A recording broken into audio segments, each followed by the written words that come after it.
Salatu wassalamu ala asyrafil anbiya wa khatamil mursalin Sayyidina wa nabiyyina wa maulana Muhammadin wa ala alihi wa ashabihi ajma'in.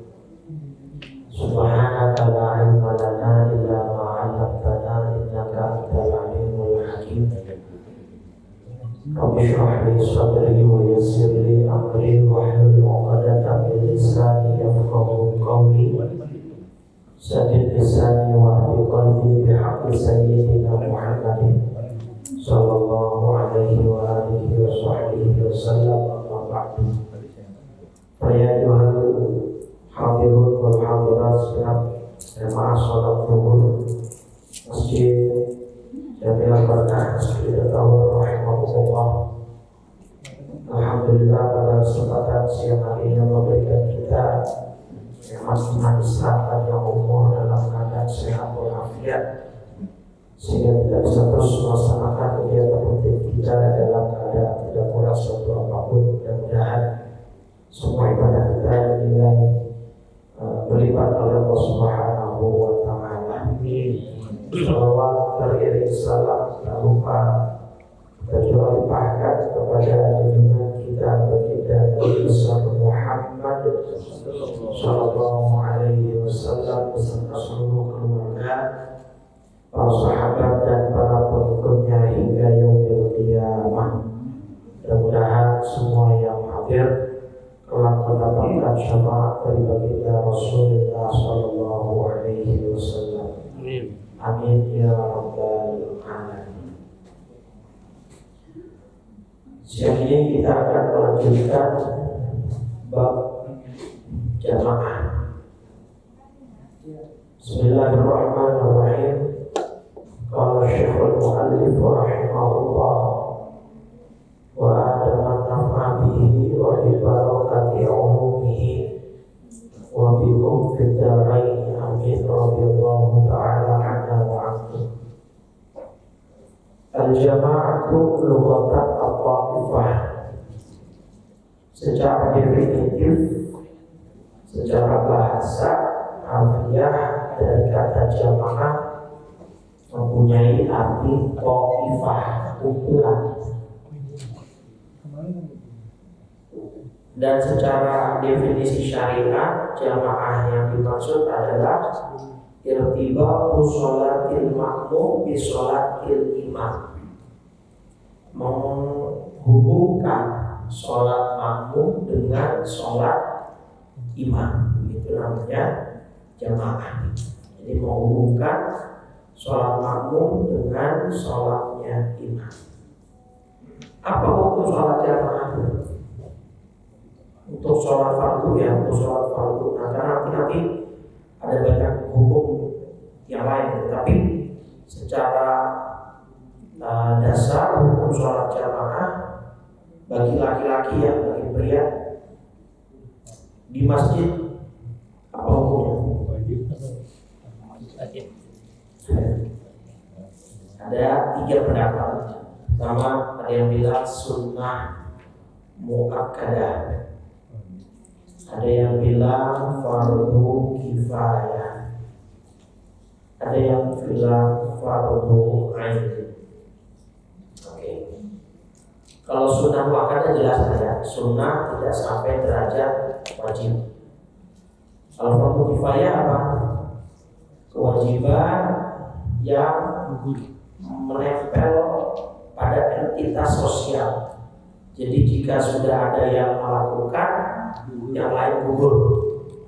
Kalau fardu ain, ini menempelnya pada kewajiban individu.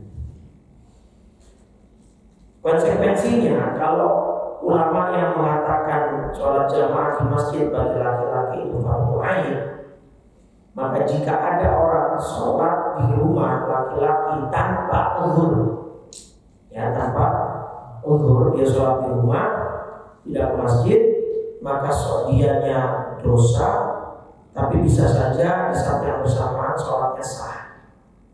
Ya, nah, karena sah sholatnya atau tidaknya sah sholat itu kan dilihat dari ketentuan fikihnya.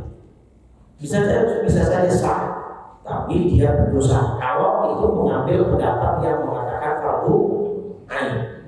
Dalilnya di hadis Bukhari yang sama-sama bisa dilihat di layar TV ada, di hadis nomor 644. Bahkan Imam Bukhari memberi judul babnya babu wujubi sholatil jamaah, bab wajibnya sholat berjamaah. Nabi bersabda, "Wallati nafsi biyadihi," demi zat yang jiwaku berada di tangannya, laqad hamamtu, saya pengen sekali, an amura bihatabin, untuk menyuruh orang-orang mengumpulkan kayu bakar. Fayuqabu, dan kayu bakar ini nanti untuk digunakan membakar apa? Ya, fauhatiqu alaihim buyutahu, saya pengen ketika tomat dikumandangkan, saya suruh satu orang jadi imam, ya, kemudian saya pergi ke belakang untuk mengajak beberapa orang membakar rumah orang-orang yang di sekitar masjid, tapi sholatnya di rumah. Untungnya ini gak kejadian. Nah, kejadian Pak, cuma hamam itu keinginan terpendam, tapi gak pernah direalisasikan sebenarnya. Alhamdulillah. Coba bayangkan kalau itu sampai pernah terjadi. Kalau Nabi pernah sampai membakar satu saja rumah gara-gara sholat jamaah masjid, gimana kira-kira yang Jakarta? Dalam tambah sibuk dalam, bukan hanya ngeluarin pala bocah dari pagar. Dalam kalau produksi yang bakar apa? Kalau sholat masjid ya bakar, gitu kan? Kalau sholat masjid bakar, untungnya nggak jadi. Nah, maka kata ulama yang sebagian tadi mengatakan berarti fardu ain dong. Kalau nggak fardu ain, kenapa Nabi sampai punya keinginan untuk membakar? Gitu, ya.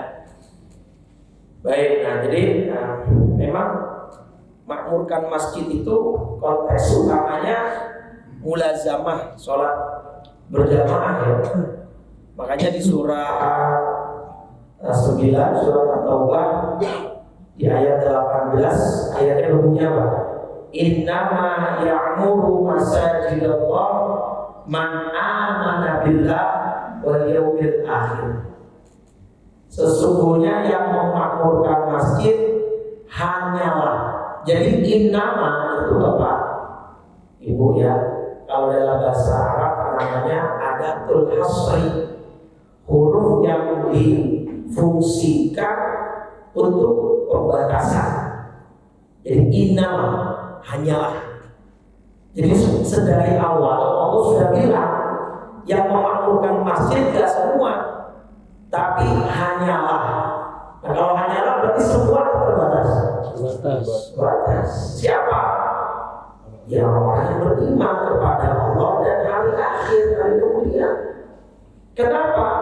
Karena di masjid orang berangkat pulang gak dapat apa-apa, kecuali mungkin hari Jumat ada berkah, ada cuma berkah, ataupun kalau ada, ataupun ada tapi kalau kebagian. Ya, kalau ada tapi nggak kebagian tidak dapat juga kan gitu. Nah, kita coba merenung sejenak. Jadi kalau saya kemarin dapat pertanyaan, Ustaz, gimana sih tipsnya biar diri ini nggak malas ibadah? Sama sebenarnya jawabannya. Bapak kenapa nggak malas kerja?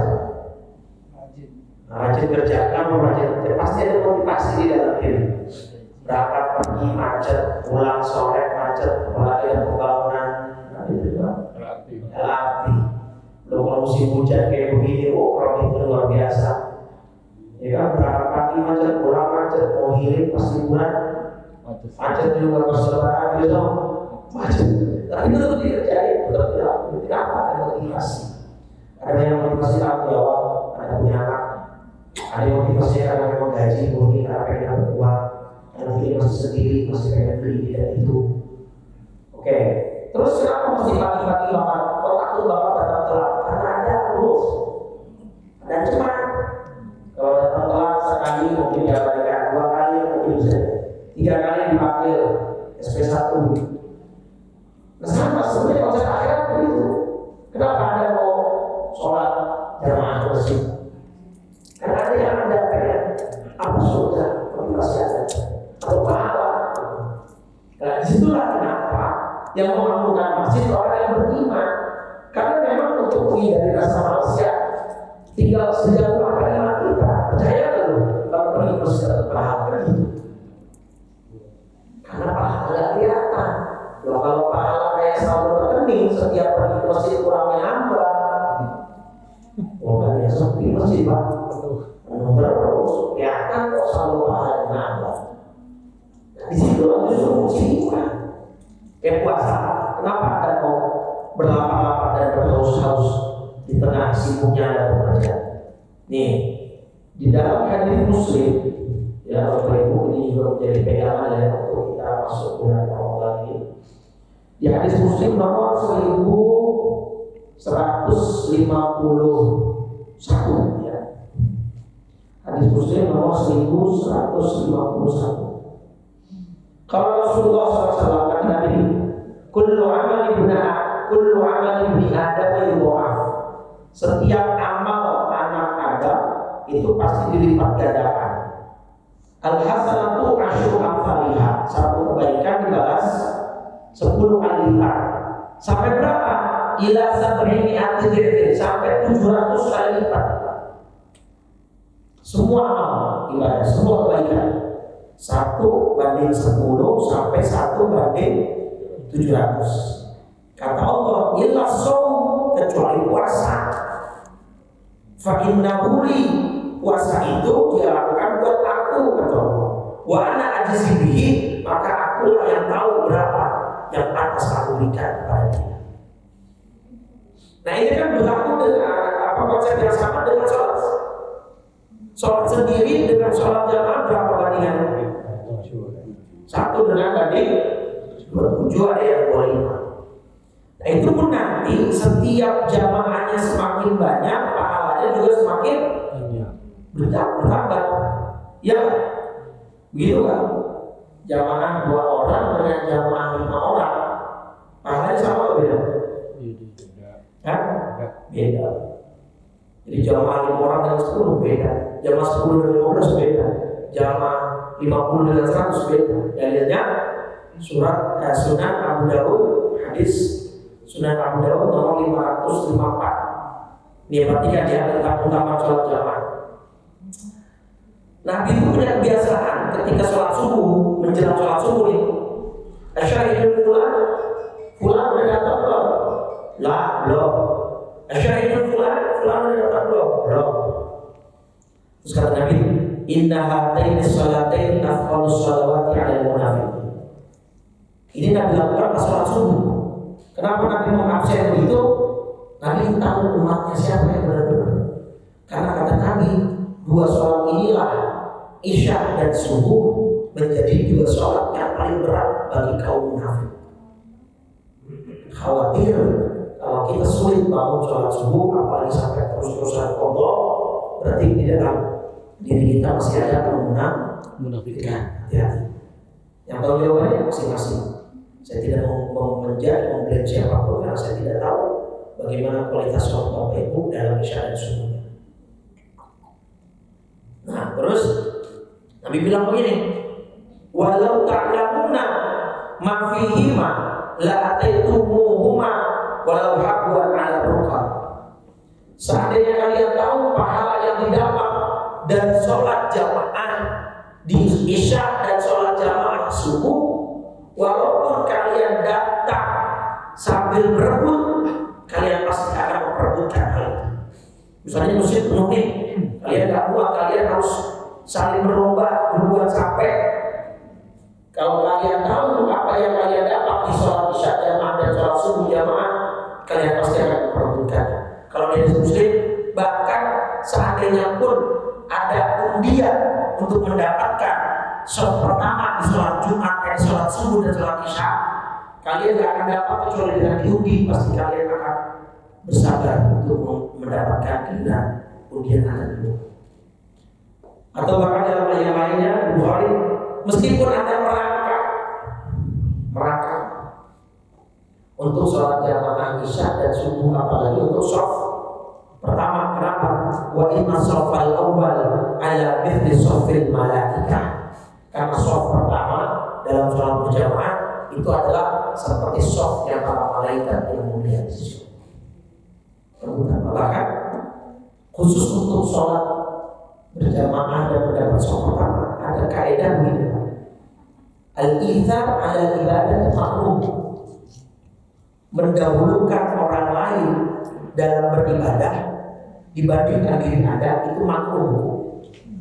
Penerapannya, Anda sudah dapat shaf pertama, nah, terus kemudian datang teman Anda, mungkin lebih sepuh, mungkin lebih tua, ini lu aja deh di depan. Itu makruh, bukannya haram ya, boleh saja dilakukan, tetapi makruh. Karena Anda harus dahulukan diri Anda, karena diri Anda dulu yang di situ, gitu ya. Kalau yang datang pimpinan, yang datang pimpinan kantor Anda, atasan Anda, Anda sudah di depan, boleh ya? Ya tetap hukumnya berlaku sama, boleh sih boleh, ya cuma makruh kalau Anda mendahulukan orang lain, gitu. Sampai begitu. Makanya waktu saya dulu S1 di Hamburg itu banyak juga santri-santri Habib Umar dan Mustafa itu yang orang UK, orang Kanada.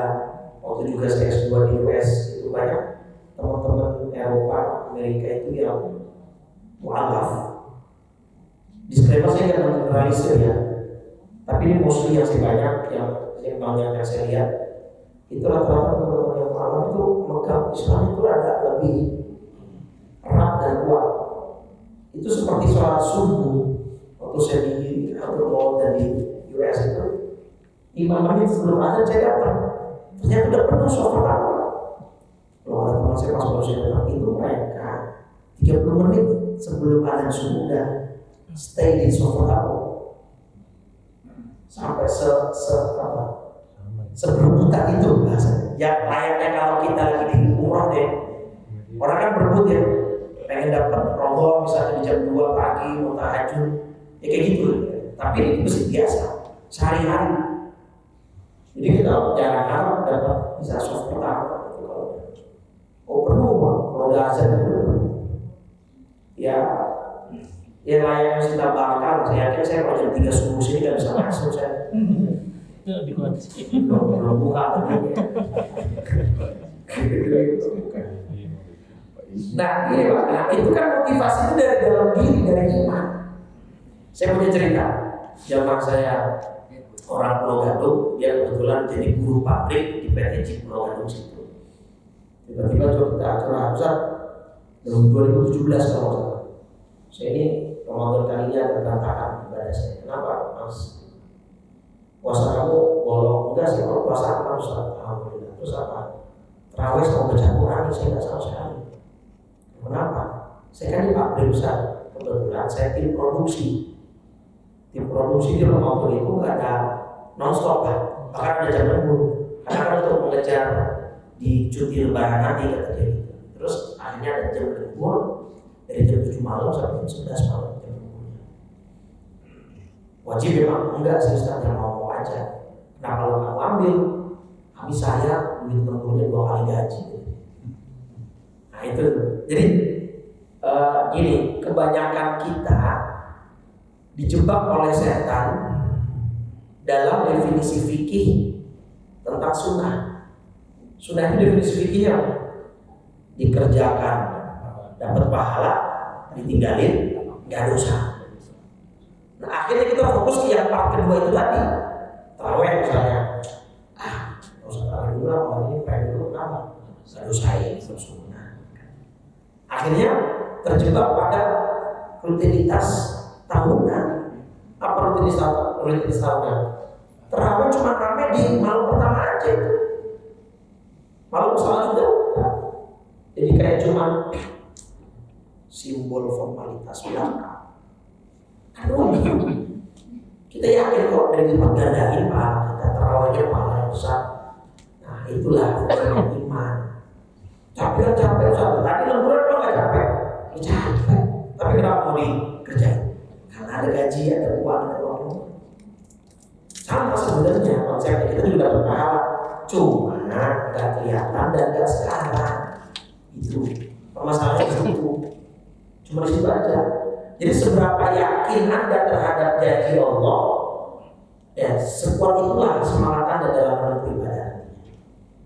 Berarti kalau kita agak-agak lemes malas ibadah, berarti kita tidak begitu yakin sama janji Allah. Itu aja sih sebenarnya. Kalau kita yakin harusnya ya kita kejar. Nah, cuman sifatnya karena nanti. Nah itulah. Ya mudah-mudahan bisa Ramadan besok kita azab lah. Soal fardu jangan sampai gak jamaah besok Ramadan. Minimal itu. Betul kan? Jadi Ramadan besok usahain jangan sampai nggak jamaah. Kayaknya lebih terbantu deh. Apalagi subuh dengan kita bangun sahur kan kebantu ya. Harusnya nih nggak mungkin kita subuhnya ke jamaah itu. Kalau pandangan saya karena udah kebantu sama sahur. Bahkan ini 10 malam terakhir kan ada Lailatul Qadar ya. Itu karena kata ulama Pak, 10 malam terakhir minimal atau minimum requirement untuk kita bisa dianggap menghidupkan malam itu yang penting isya dan subuh lakukan jamaah. Itu minimal apa? Apalagi kalau ditambahin tarawih, tahajudnya, itu lebih bagus. Tapi minimal banget nih, Anda mau dianggap orang yang menghidupkan Lailatul Qadar. 10 malam terakhir jangan sampai isya dan subuh tidak jamaah di masjid. Itu sah. Itu insya Allah, walaupun Anda jadi memang ada banyak pekerjaan di malam-malam itu, Anda misalnya sholat tarawih sesekali lewat gitu ya. Tapi jamaah isya dan subuh jamaah, insya Allah itu sudah dianggap sebagai orang yang memakmurkan atau menghidupkan sampai sebegitunya. Ya, jadi jangan sampai kita tidak melakukan jamaah di bulan Ramadan. Nah ini tadi dalil tentang jumlahnya Pak. Wa inna sholatar rajuli ma'a rajuli azka min sholatihi wahdahu. Sholat satu orang dengan satu orang itu cuma 2 orang, satu imam satu makmum, yaitu lebih baik daripada yang sholat sendiri. Berarti kan minimal jamaahnya berarti 2 orang.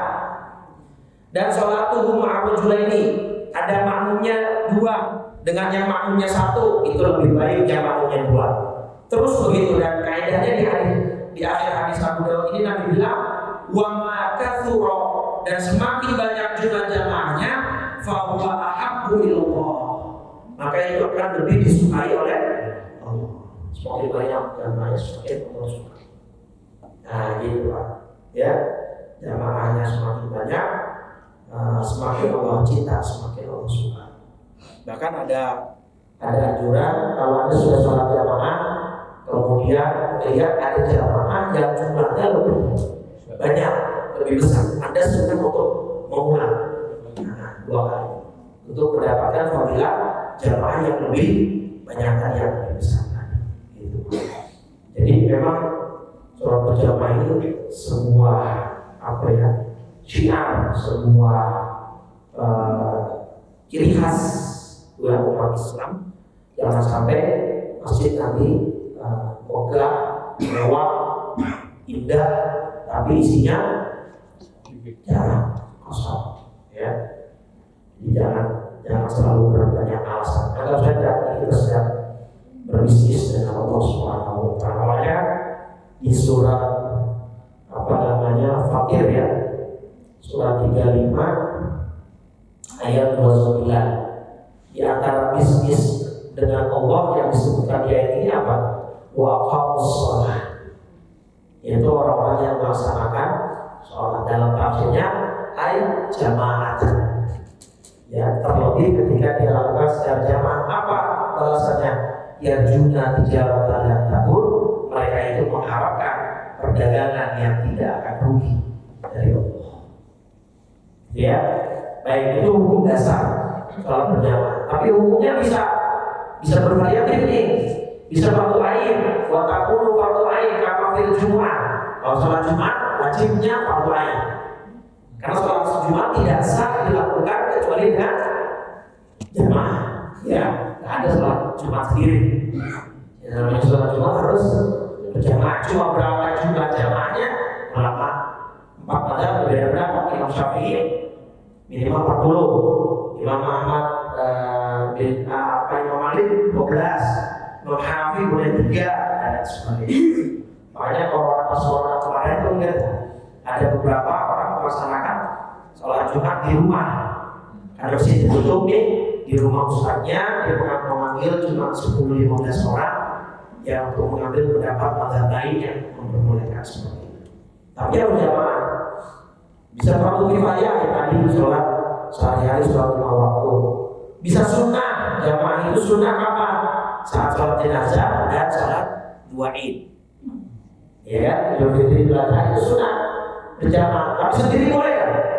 Boleh. Pas corona juga kan banyak tuh MUI mengeluarkan, Ustaz Adilin satu sholat memberikan tata cara sholat sendiri di rumah atau dengan keluarga sholat Id, ya. Karena boleh dia sholat sendiri, jenazah pun sholat sendiri boleh. Bukan jenazahnya suruh dia sholat sendiri, maksudnya yang nyolatin satu orang gitu ya. Kalau jenazahnya yang suruh sholat sendiri ya kabur semua. Mubah boleh dalam sholat apa? Sholat sunat tasbih, sholat sunat rawatib boleh.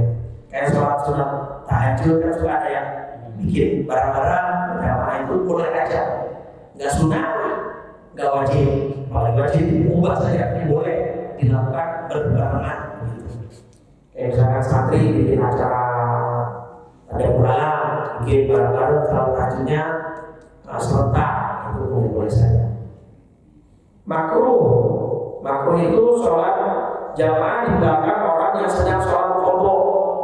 Dia sholat qadha, ya sholat udah lewat waktu, nah kita jamaah di belakang dia, nggak usah. Mending sholat sendiri, tidak makruh. Haram atau mamnu terlarang kalau sholatnya berbeda jenis. Imamnya sholat jenazah, adanya sholat subuh. Ya boleh, dia nggak pakai rukuk sujud, ada pakai rukuk sujud, nggak bisa. Ya, kayak normal-normal aja lah. Jangan aneh-aneh. Baik, nah itu beberapa hukum melaksanakan sholat jamaah. Tapi yang ingin saya tekankan, besoknya Ramadan ya, kalau bisa punya azan Ramadan besok, jangan sampai sholat pagi-nya tidak berjamaah. Usahakan itu. Asalnya nih, misalnya lewat tunggu atau ajak teman sholat yuk bareng gua, asal bawa yuk sholat bareng gua yuk, ajak. Dan untuk di rumah, anak-anak Anda yang laki-laki SMP atau SD kelas 4, 5, 6, kalau bisa bawa bareng-bareng masjid. Sholat ini benteng sekali untuk ini ya, benteng untuk apa? Untuk keimanan. Sekarang ini akhir zaman ini makin ngeri Pak iman anak-anak kita. Siapa yang menjamin anak-anak bapak, anak-anak kita besok tetap beriman? Betul kan? Sepeninggal kita. Makanya Nabi Allah Yaqub alaihissalam dalam surah Al-Baqarah ayat 133 itu ketika sedang sakaratul maut, yang ditanya ke anak-anaknya bukan kamu besok kerja apa, besok kamu makan apa, enggak. Idh qala li banihi ma ta'buduna min ba'di. Nabi Yakub ketika sedang sakaratul maut, yang ditanya ke anaknya apa yang kamu sembah sepeninggalku? Ini lagi rame. Ada seorang perempuan hafizah, sekarang buka-bukaan aurat dan keliling podcast kemana-mana bilang hafal Quran gak ada gunanya.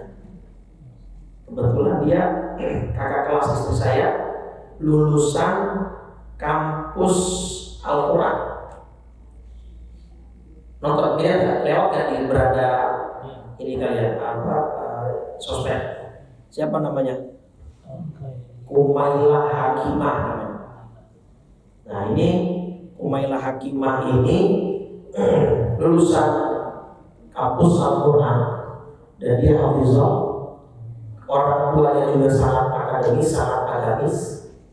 Ya, tiba-tiba membuat heboh. Seringnya sekarang bikin podcastnya sama Adi Armando. Iya, cocok udah itu. Kombinasi yang sempurna ya. Yang dia baca Quran dan hafal Quran dan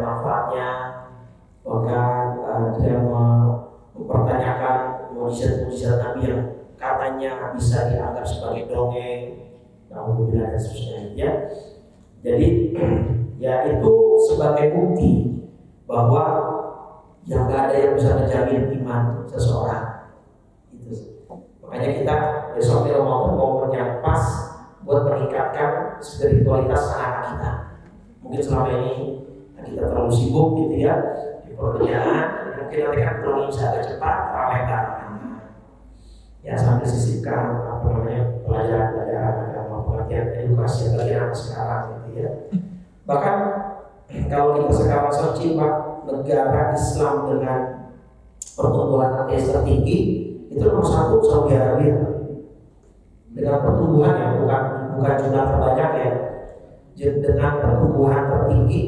Negara-negara Arab dengan pertumbuhan ateis tertinggi itu nomor 1 Arab Saudi, nomor 2 Iran, nomor 3 Lebanon, nomor 4 Turki. Terutama di anak muda, di Gen Z, yang milenial, itu mereka sudah banyak yang mendeklarasi bahwa mereka khuruj anil millah, mereka tidak percaya dengan agama. Itu di 2003 ini kita tidak tahu sekarang kita banyak lagi.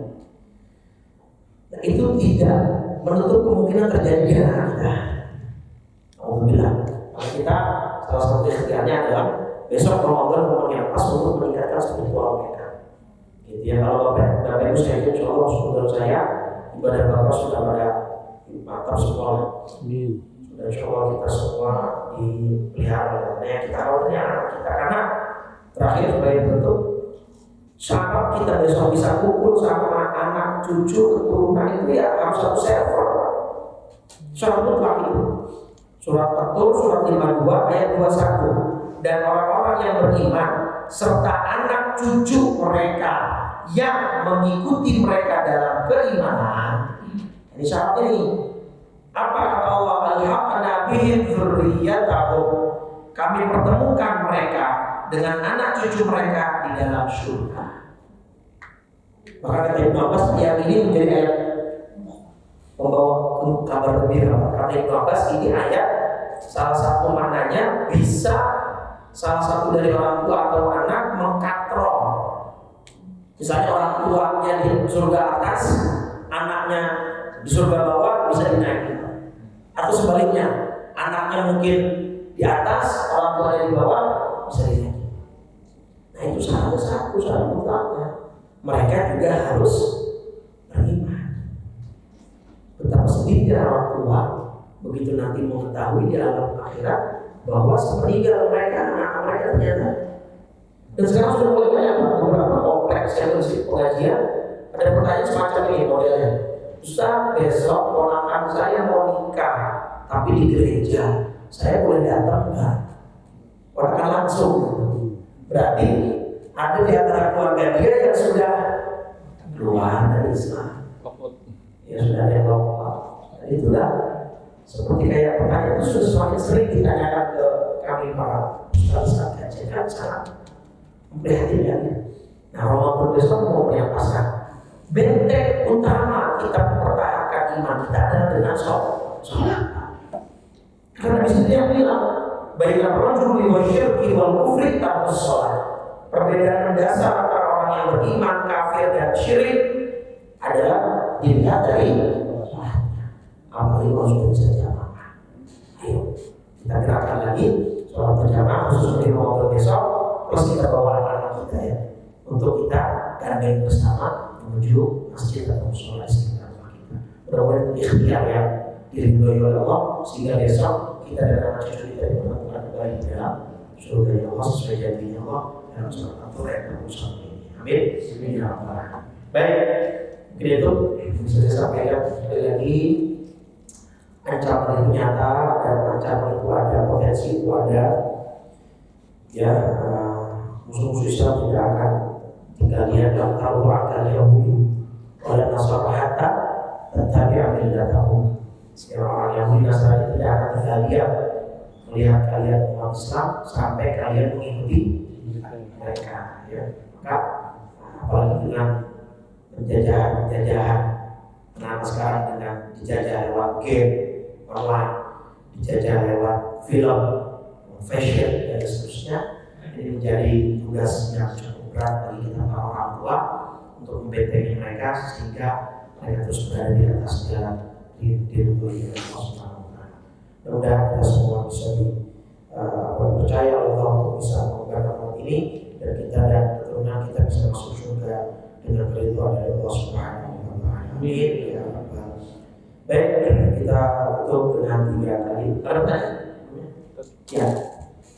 Lebih utama mana ketika sholat jemaah itu di musola yang dekat rumah itu maksimal itu hanya 10 orang, tapi di masjid yang agak jauh itu bisa tiga saf. Tiga safnya bisa sekitar ya mungkin lebih besar dari ini. Jadi tadi kalau Ustaz bilang semakin banyak jemaah semakin bagus, tapi keutamaannya itu yang dekat rumah atau yang agak jauh dari rumah. Baik, konteksnya berarti saya paham maksudnya. Takutnya kalau nanti semuanya berpikir untuk masjid, musolanya di sepi. Ya, jadi kosong, kan? Depan rumah.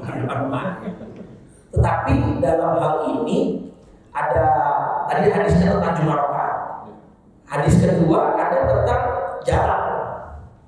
Nah, surat Yasin ya, surat 36 ayat 12 itu kan asbabun nuzulnya tentang jarak sholat, jarak masjid. Ya, inna nahnu nuhyil mauta wa naktubu ma qaddamu wa atharuhum. Surat Yasin surat 36 ayat 12. Kami yang mencatat apa yang telah mereka kerjakan dan bekas-bekas langkah kaki yang mereka tinggalkan. Ayat ini turun berkenaan tentang sebuah keluarga namanya Bani Salimah atau Bani Salamah di zaman Nabi. Rumah mereka jauh dari masjid. Mereka mengeluh ke Nabi, ya Rasul, ini kita terlalu jauh ke masjid. Nah kebetulan sampai masjid ada kapling mau lagi dijual. Gimana kalau kita beli aja? Nabi, jangan, sayang. Loh gitu Rasul, nah ini turun ayat ini. Artinya semakin banyak langkah kaki kalian menuju masjid, itu akan membuat pahala kalian semakin besar. Jadi kalau pertanyaannya lebih afdal mana, ya lebih afdal masjid yang lebih jauh berarti. Nah cuma nanti Bapak bisa pertimbangkan. Nanti kalau saya ke masjid, ya kan, nah ini masjid kan sholat kan terlihat sepi, nanti malah silakan saja sholat di sholat sampai rumah ada masalah. Apalagi kalau nanti pertimbangan waktu, Bapak dapat takbiratul ihram imam nggak kalau masjid misalnya? Oh malam masmur jadwalnya nih, ya sudah sampai masjid rumah aja, mau sholat sampai rumah aja. Kalau saya sampaikan, musola itu hanya sebutan orang Indonesia untuk masjid yang tidak digunakan Jumatan. Tapi secara hukum fikihnya itu tetap masjid. Artinya etika berlaku di situ. Tidak boleh berbuat keji muka, tidak boleh mengotor dan seterusnya. Ya. Tapi kalau pertanyaannya mana lebih afdal yang jauh, lebih afdal yang banyak. Baik. Terus kalau sholat yang diulang, kita kalau subuh jamaah dulu dengan istri, kemudian masih belum qomat nih, saya pergi ke masjid juga ikut sholat imam, boleh nggak? Boleh banget, dan itu termasuk membuat solusi. Karena ada ulama, tapi minor ya, ini ulama minor, berpendapat gini, kalau kamu ke masjid tapi orang keluarga kamu di rumah nggak ada berjamaah, mending kamu jamaah sama yang di rumah. Tapi itu pendapat minor sekali, kecil sekali. Kalau persentase makin nggak ada 5% lah, dapat ulama. Tapi ada. Nah, yang mayoritas tetap laki-laki harusnya ke masjid, walaupun istri anak di rumah nggak dapat jamaah atau nggak ada jamaah, ya istri terutama aja. Nah, bapak malah menggabungkan dua itu menjadi membuat itu sebuah solusi. Jadi yang di rumah tetap dapat berjamaah pahala, bapaknya tetap nggak meninggalkan kewajiban ke masjidnya. Jadi boleh sekali. Baik, dari oke, cukup, terima kasih. Saya kira teorinya kita hampir semua sudah tahu, dalilnya sudah paham. PR besarnya tinggal apa? Prakteknya. Ya, kalau bisa Ramadan besok, sekali lagi jangan sampai tidak berjamaah sebulan full. Asal lihat target, tidak ada yang berjamaah. Kalau ketinggalan masjid, ajak istri jamaah, ajak anak jamaah. Pokoknya konteksnya jamaah dulu nih. Syukur-syukur di masjid. Tapi mungkin sekali dua kali urgent kita nggak kebagian jamaah di masjid, ya udah yang penting jamaahnya kan berapa anak. Baik, kita tutup dengan 3 kali kalimat tauhid dan kafaratul majlis. Kalau Rasulullah sallallahu alaihi wasallam afdal ma qultuhu ana wan nabiyuna min qabli la ilaha illallah la ilaha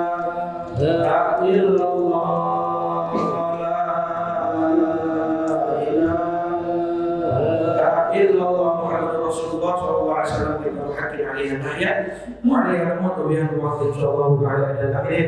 اللهم إنا نسألك الهدى والتقى والعفاف والغنى. اللهم آت نفوسنا تقواها وزكها أنت خير من زكاها أنت وليها ومولاها برحمتك يا أرحم الراحمين. ربنا آتنا في الدنيا حسنة في الآخرة حسنة وقنا عذاب النار.